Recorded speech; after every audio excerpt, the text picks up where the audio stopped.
Hello, travelers, and welcome to Go See, Do, Explore. Here we dive deep into the world of travel, sharing practical tips, can't-miss experiences, and the insights to help you make the most of every trip. Whether you're a seasoned explorer or just starting to plan your next getaway, you're in the right place to get inspired and equipped. I'm Christopher. And I'm Ashleigh. And together, we'll help you chart your next adventure, discover what to see and do, and share the stories that bring each place to life. It's time to go, see, and do more. Let's explore! Hello and welcome to another episode of the Go See, Do, Explore podcast. We are here from our mobile studio. Yes. We are in a campground in Canada right now. If you hear, children screaming or cars going by, it is what it is. Yep. Also, if you see us swatting at mosquitoes. Oh, yeah, there's some bugs. Yeah. But we are not here to talk about Canada today. We're continuing talking about our recent trip to New Orleans. Go back to the last episode if you missed it, where we talked about the things to do in New Orleans, Louisiana. Today, we are doing a much anticipated episode about the food of New Orleans. Yes, I'm really excited to talk about this one. And I feel like the food is a big reason why we planned this trip. So I mentioned in the last episode that I had seen an article in, I think it was Travel and Leisure magazine or one of those, about the resurgence of people coming back, chefs coming back to New Orleans after Katrina, and how the food scene has exploded there. And so, funnily enough, I don't know if that's the right term, but there was a new restaurant that we wanted to check out in New Orleans. It was a Portuguese restaurant that is run by Emeril Lagasse of Food Network fame, but he got his start at Commander's Palace in New Orleans, which we'll talk about in a little bit. So he and his son, also named Emeril Lagasse, opened up a restaurant called 34, which is because they are the third and fourth Emeril Lagasse. So we really wanted to check out this cool new Portuguese restaurant. Made a reservation, booked the trip, and by the time we got there, it was for a Monday. Yeah, it was for a Monday, and they were no longer open on Mondays, and I totally missed that. So we missed the whole reason for booking this trip. Yeah. We still had fun. We still have lots of good food, but we didn't get our Emeril Portuguese food. No, we're just going to have to go back. I think there is going to be good Portuguese food to be found in Montreal, though. Okay. Yeah. All right. We're about an hour from Montreal here.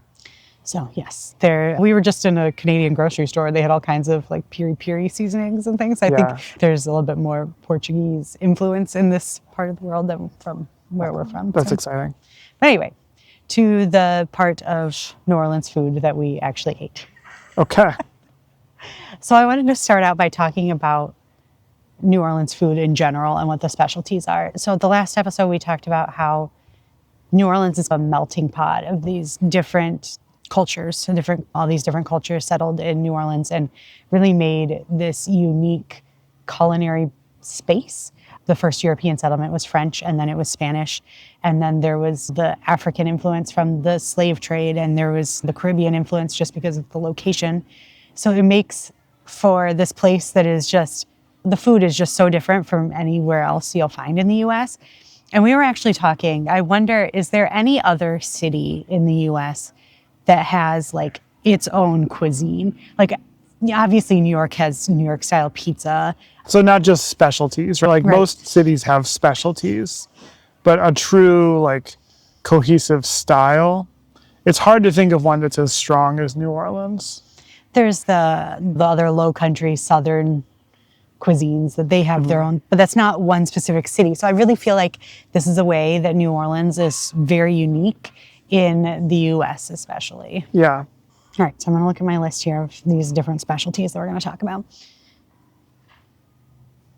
So the first one is jambalaya. Yeah, we didn't have this one on this trip, but it's a Cajun stew, usually with sausage and shrimp. A lot of New Orleans food does tend to have a little bit of spice. And so jambalaya is one of those things I've strayed away from because I'm a little bit nervous of the heat of it. I don't think it's that spicy though. It has the andouille, right? Yeah. Which can be spicy. A little spicy. Okay, mister, I go to Mexico City and I complain to the locals their food isn't spicy enough. Yeah. Another stew type dish that is popular in New Orleans is gumbo. And this is one that you definitely did have. Yes, I had gumbo at a restaurant that we'll talk about in a bit, and it was very good. I don't think I had ever had gumbo. And the sauce is like a gravy. Like it tastes like, it's like drinking gravy. Jim Gaffigan is not on board. But it was really good. This is one that I strayed away from on this trip just because of how hot it was. Yeah, I don't care. I'm someone that if I'm eating a soup, it's going to heat me up and I'm going to stay hot. And when it's already 90 plus degrees outside, I just can't do that to myself. Yeah. So if we were visiting in a cooler time, I would absolutely try gumbo. Can you explain what makes gumbo different from jambalaya? Oh, the stew is completely different. Like I said, gumbo is like a gravy. Like you make it in a similar fashion to making a gravy. There's a joke we don't need to get into there. But yeah, whereas jambalaya is much more like I'd say a traditional stew where you're using stock and you're cooking things down. There's not like a thickening. Maybe if there's like rice with it, the rice would obviously thicken it, but it's not like flour and oil or flour and fat into a roux thickening like a gravy. So yeah, they taste very different. Gumbo, I think, is a Creole cuisine too, right? Like it's more of a refined city cuisine, whereas, although I think there's overlap. Is jambalaya Cajun then? Jambalaya is Cajun for sure. That kind of explains why you don't see as much of it in the city. Yeah, But yeah. Another important dish in the city of New Orleans is red beans and rice. And what it is, it's a very simple dish that is like kidney beans, red beans, and rice, obviously, but then with some Creole seasonings and stewed for a long time. And usually some kind of a meat. Doesn't have to be like usually there's either like a pickled pork or a sausage or both. I remember we went to, I think it was the chain restaurant Cheddar's one time, and I saw red beans and rice on the menu. I said, oh, I love red beans and rice. And so I ordered it, and it was like literally red beans and rice. New Orleans style red beans and rice is much, much more than just literally red beans and rice. It's got like some sort of a flavorful stock and definitely some sort of like aromatic vegetables as the base. Yeah, it's really good. Another unique food that you will find in New Orleans that you don't find in a lot of other places is crawfish. So if you come at the right season, you can find crawfish boils where will just be served like a giant bowl of crawfish and some corn on the cob and other vegetables. Yeah. I think we were at the end of crawfish season, so we didn't do a seafood boil, but I did at one place have crawfish étouffée, which is crawfish cooked in like a sauce and served over rice. That was very good. Yeah, I got to try one, right? Yeah, that was good. Yeah. It was better than it looks. Yeah, I will admit that being served the like whole crawfish was a little bit scary and a little intimidating to me. Yeah. In a way that a whole shrimp just isn't. I don't know. Yeah. There's more legs. That's why. It's the legs. Or it might just be familiarity. I don't know. Yeah. So New Orleans is known for two different sandwiches. Good ones. Yes. One of them is a po' boy, which is short for poor boy. Yeah. And I think there are some segments of the New Orleans citizenship that pronounces it poor boy. But most people, especially people from out of town, say po' boy. And on most menus, it was labeled as a po' boy. And there's three main types or fillings for a po' boy. Shrimp is a pretty common one. Catfish, like a fried catfish, which really surprised me. You got a catfish po' boy at one of the restaurants we'll talk about in a little bit. It was good. I had never had catfish before. I'd stayed away from it because it's a bottom dweller. I expected it to be like really fishy, but it was not. It was very mild. It was good. And then there's another tradition of a roast beef po' boy that is roast beef with a lot of gravy, and it's supposed to be a very messy sandwich. Yeah. There's also the couchon de lait po' boy, which used to be just a special at Jazz Fest, but now you can find it places. I had it at a place that was good. The couchon de lait po' boy? Yeah, at that terrible service restaurant. Oh. Yeah, that one didn't make the list. Yeah, that's okay. Well, can you explain what couchon de lait is? It's like suckling pig. Is the couchon de lait, what's the Spanish word? Lechon. Lait is milk, so it's like a suckling pig. Yeah. The other sandwich that New Orleans is known for is a muffuletta. Yes. This is maybe my favorite. Yeah. So it's got It comes from the Italian tradition in New Orleans. I feel like that's important. That's a big difference between that and a po' boy. So it's got a bunch of cured meat on it. It's got provolone cheese, which is the closest American style cheese to Italian provola, which is, I think, what is probably even better there.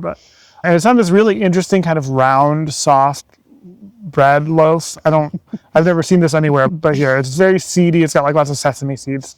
And then it has this olive tapenade. There's just like a bunch of olives and, I can never actually say this word the right way. Giardia. Jardinera. It has jardinera, which is like pickled carrots and celery, and just like it's all stacked. It's this really briny, salty, delicious sandwich. There's two things. One, I'm not a big olive fan, so I've always stayed away from it, but we went and we split one, and it was very good. I was surprised that I liked it, and it's something we're going to try to replicate at home one of these days.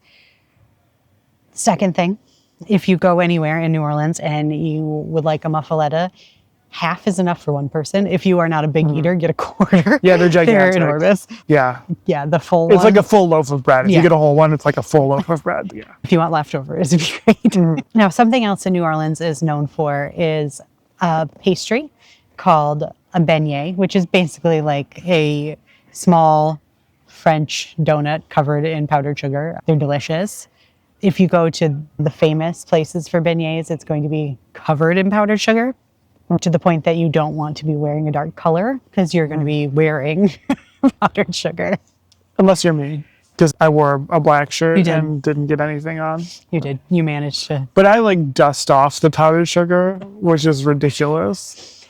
And something else that is coffee in New Orleans, I won't say that you can't get a cup of black coffee, but at one place in particular, which we'll talk about in a little bit here, a cafe au lait is like the way to go in New Orleans. It is the coffee of New Orleans, and it is coffee with chicory. Yeah, and if you order a black coffee there too, it comes with chicory. Yeah, the au lait is like the classic. And our tour guide on the double-decker bus tour suggested if you get your beignets in the paper bag, that you pour the extra powdered sugar into your coffee. And I have to say, I did it, and it was delicious. Yeah, that seems like a good idea. So before we go on to our favorite restaurants and where we dine on this trip, I think it's time for a wine break. Okay, let's go to the wine break.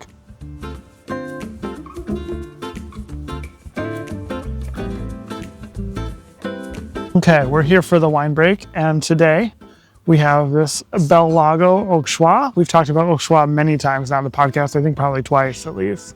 And this one was one we picked up. We did a wine break from Bel Lago a few months ago when we were in Traverse City, and this was a bottle we got there. Being that it's summer, being that we're camping, this was a nice wine to bring with us. We had most of it the other day, just finishing it now. But let's try it and see what we think. Our outdoor wine glasses, by the way. So this is a wine you really love, so why don't you talk about it? It is light and refreshing in like that summery kind of white wine way, but it's not overly acidic, like a Sauvignon Blanc or a Pinot Grigio, something like that. So it's a little bit more palatable. Yeah.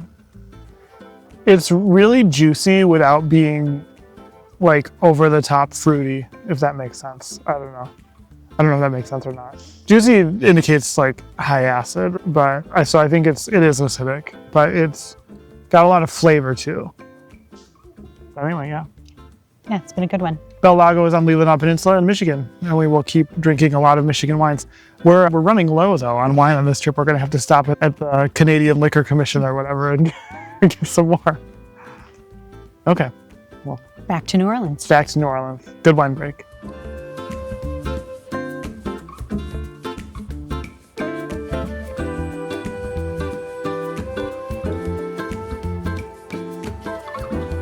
So we are going to start by talking about some of the classic New Orleans restaurants.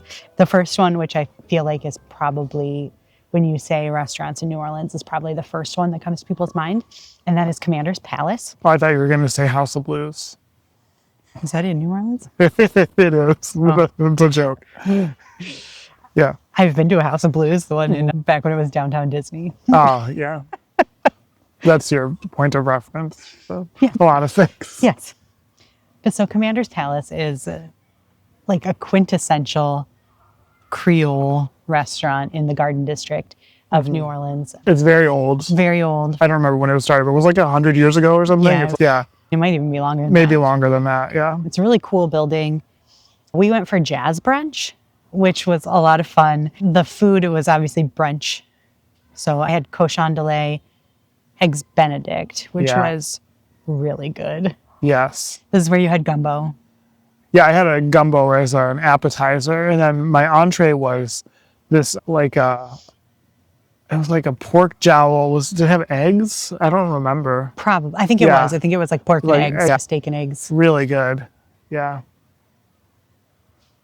The one thing that Commander's Palace is known for, if you're not there at jazz brunch, if you go at lunch, and it's mind-boggling to me that in this day and age this is still a thing, but if you go at lunch, they're only open for lunch like 2 days a week, something like that.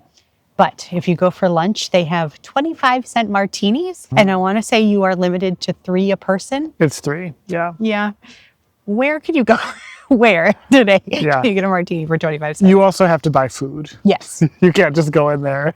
Yes. Give 75 cents for 3 martinis and be on your way. I believe they do have a dress code. Yeah. Is it button-up shirt for men, jacket is optional? I think Yeah, jacket is optional. At least for brunch. It's possible the dinner jacket would be required. A lot of people wear jackets, and I wore one even though my group said that I was crazy. It was 90-some degrees. I was worried he was going to have heat stroke. But lots of people were wearing jackets. Yeah. Yeah. Anyway. Dinner at Commander's Palace can be very expensive. So if you're looking to experience it and not get the hefty price tag, brunch, which is only available on Saturday and Sunday, I believe. It might only be just Sunday. We went on Sunday, but or then the lunch, which is like Thursday, Friday. One cool thing about jazz brunch, there's jazz, obviously. So they had the little, was it a trio that walked from table to table and took requests, and it was fun. It was fun. Yeah, it was. I said at the time that's probably one of the top meals of my life. I know, and I feel like I had to convince you we should go. No. I don't think on this trip. No. It was the last trip when we only had one day. Yeah. It was a struggle to fit that in. But anyway. Okay. So we're going to move over to another iconic restaurant in New Orleans, and it's one that might not be as well known to someone that's just now hearing about New Orleans, and that is Dooky Chase. Yes. Do you want to talk about why Dooky Chase is iconic and important? So this is another old restaurant, and it was started, again, I wish I knew these years. It's not like we could have prepared for this, but basically, I think it's in its 3rd generation of management now. And so there was a Dooky Chase Senior, I believe, who started it, and then Dooky Chase Jr. or the second, and his wife Leah, who ran it for a long time. And then Leah, very famously, up until just a few years ago when she died. And now I'm not sure who's running it, actually. I assume it's one of the Chases. Yeah, it's someone in the family. But there are a lot of reasons why this restaurant is significant, but one of the main ones was its role in the civil rights movement. And it became a place where people met, community leaders met to plan peaceful demonstrations and things of that nature. And especially they were meeting, like white people and black people were meeting together to do this at a time when that was actually illegal in the South. And so it was a place that fought for good and fed people. And those conversations that happened in that dining room were very important ones. And the food is amazing, right? Like this is a very typical, like more from the African-American side of like typical New Orleans cuisine. Very good. Yeah, so they're known for their fried chicken, but no one in our group had fried chicken. Yeah. This is where I had crawfish etouffee, and you had a fried seafood I had plate. a seafood platter that had a bunch of different stuff on it. All of it was really good. And so just by way of comparison, Commander's food kind of represents food that would be more typical of the wealthy white people that lived in the Garden District. And Dooky Chase is, like I said, more typical of African-American tradition. They're good experiences to have in the same trip, I think, because you can get a picture of some of these different cultures and worlds. So Dooky Chase is located in the Treme neighborhood, which was the first all African-American neighborhood in the country. And so it has a lot of really deep roots in the community. Yeah. Yep. This is a place that we found out about because of Somebody Feed Phil. I knew about it before that. Okay, it's how I heard about it.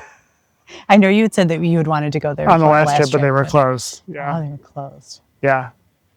I would recommend, if you're planning a trip to New Orleans, to watch that episode of Somebody Feed Phil. It was really eye-opening, and we learned a lot. And it was really cool to kind of get to see Leah Chase, because she passed away in 2019. But she was there, like, stirring the pot of gumbo, I think, in her last days. So it's pretty impressive. Both Commander's Palace and Dooky Chase require reservations. There's, like, even somebody at the door of Dooky Chase asking if you have a reservation, and they're going to turn you away if you don't. If you are unable to get a reservation to Dooky Chase and you want to experience some of the food, I'm going to have a controversial opinion here, and that is that Leah's in the airport is also really good. That's true, yeah. Some people in the New Orleans foodies group on Facebook scolded me. Oh, it's not the original place. It's not the original place. But the food was really good at Leah's airport, too. We went to both, right? Yes. We did both. Another place that we had traditional New Orleans food is Evangeline. And that was located, it was like right in the heart of the French Quarter, just a couple blocks away from Jackson Square. Yeah. But there was like nobody in there. Apparently they were featured on one of the Food Network shows. I'm not exactly sure which one, but for their shrimp and grits, which no one in our group had. No. Because I didn't know about it. Yeah. But that was where I had the seafood platter. I had a gumbo and a po' boy. Yeah, that's where you had the catfish po' boy. Yeah, yeah. But it was really good in a great location. I didn't think the prices were outrageous for being, especially because of the location. I thought it was very reasonably priced. Yeah. It's one that I don't really ever hear people talking about, but I would definitely, if you're looking for a place to eat for a reasonable price in the French Quarter, I think it's a good place to check out. Definitely.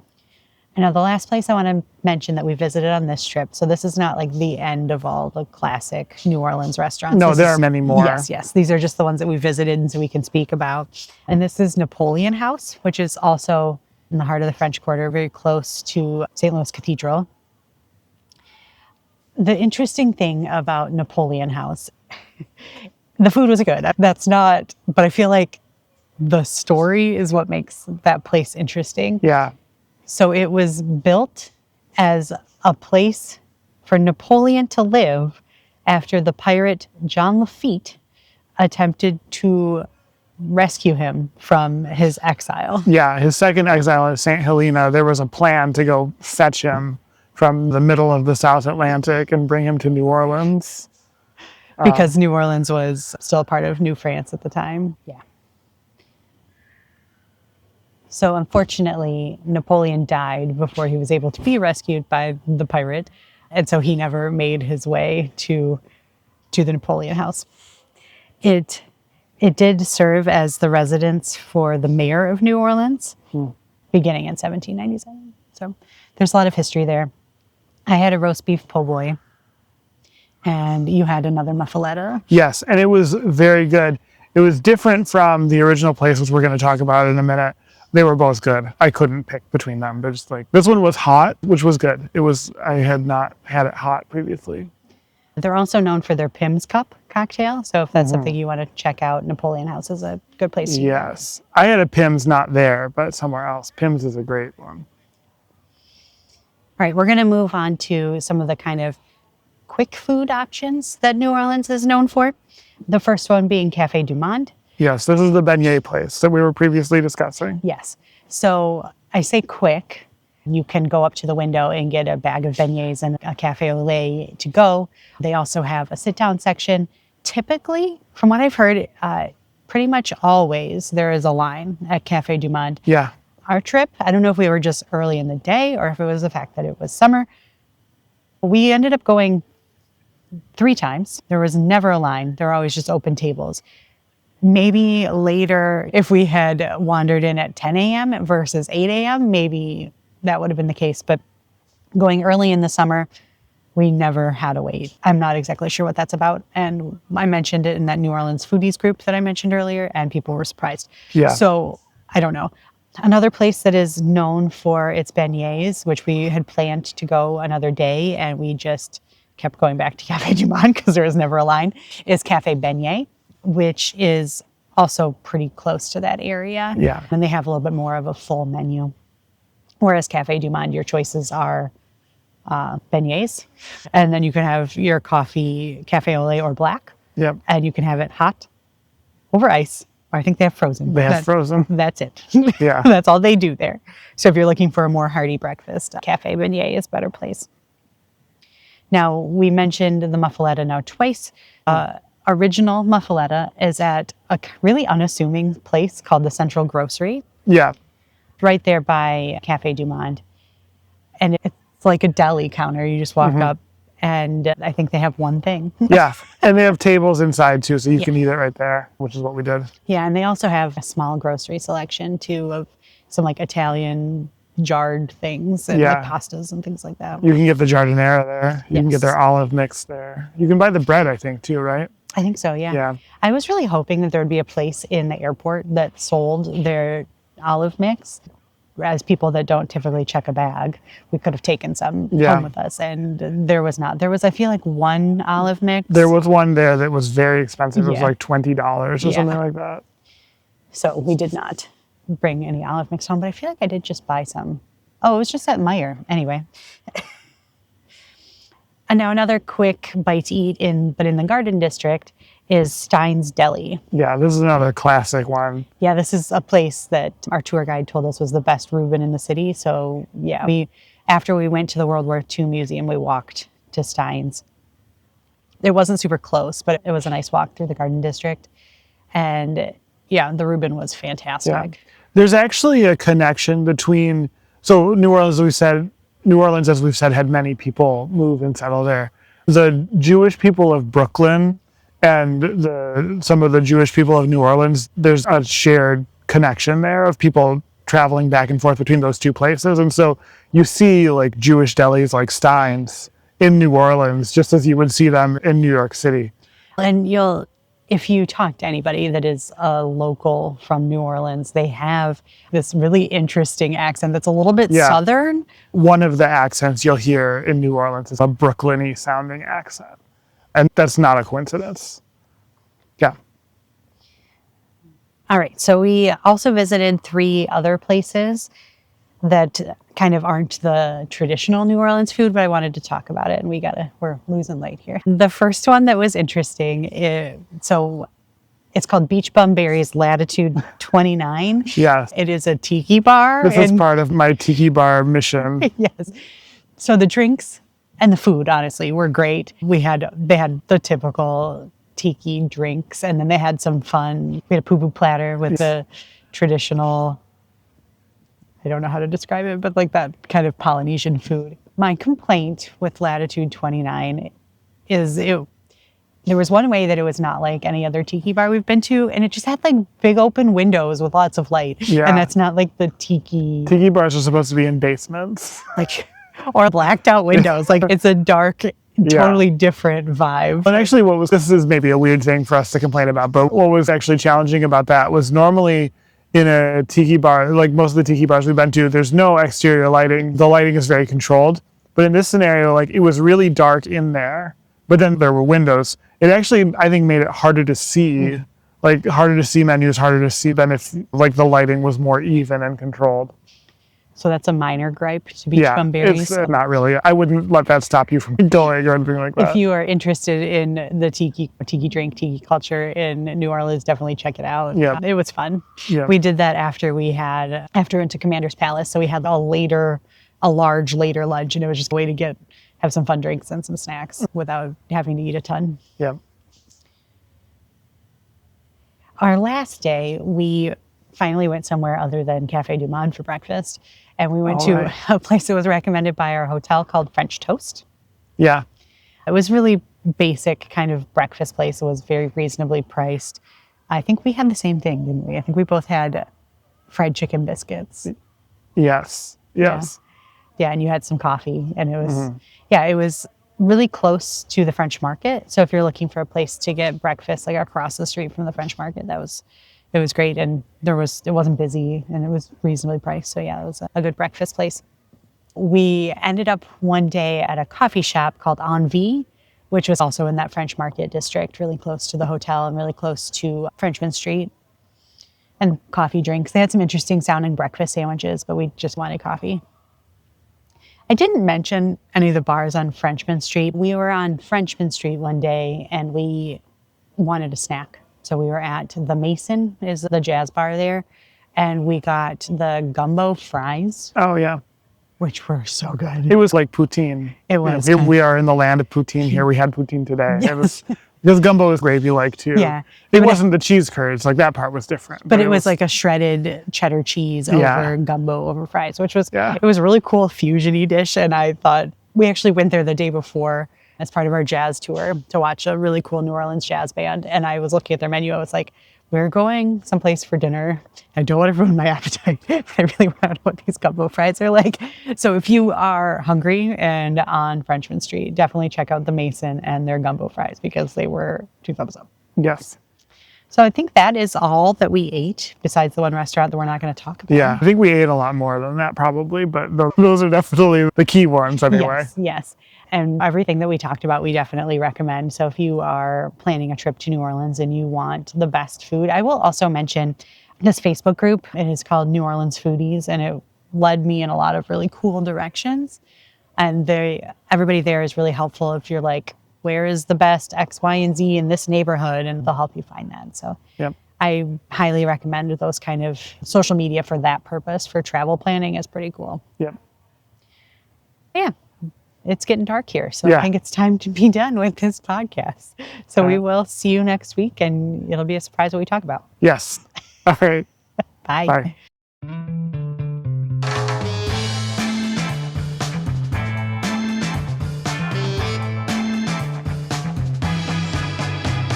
That's all for today's episode of Go, See, Do, Explore. Thanks for joining us in sharing the wonder of travel. If you want more from each episode, head to GoSeeDoExplore.com, where you'll find blog posts, resources, and extras from our travels. You can also reach us anytime at podcast@GoSeeDoExplore.com. We love hearing from you. And if you'd like to support the show, check out GoSeeDoExplore.com/support. We've got subscriber levels that unlock benefits like our full trip itineraries and notes, a private Discord for travel chat, and even postcards and souvenirs from our adventures. Don't forget to rate and review the podcast. It helps more travelers like you find us. Until next time, I'm Christopher. And I'm Ashleigh. Keep exploring, keep discovering, and we'll see you out there.